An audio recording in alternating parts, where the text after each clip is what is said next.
aya ni amakuru mugiye kugezwaho na Mubuga Radio. Njye uyabagezaho ni Pio Comedy, akaba ayobowe na Erice Panta. Tuyahere muri karitsiye aho umugabo yabyutse akubita umugore ngo nta biryo yamurarije mu safuriya, kandi nawe arabizi ko nta mafaranga aba yatanze ahagije, kandi anarya byinshi kurusha n'abana be. Nawe ubu akaba akurikiranywe n'inzego z'umutekano. Ubwo turamenya ibiravamo turabibabwira masaya ari imbere.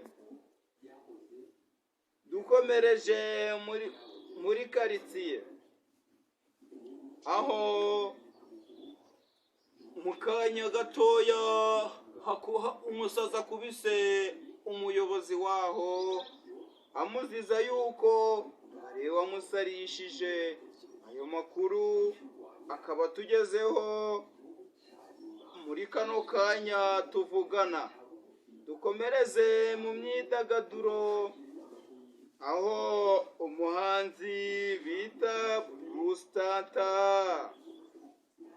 aho amaze gusohora indirimbo bita Umwenya, na undi muhanzi witwa Kurura nawe yasohoye indirimbo yitwa Kanyosha.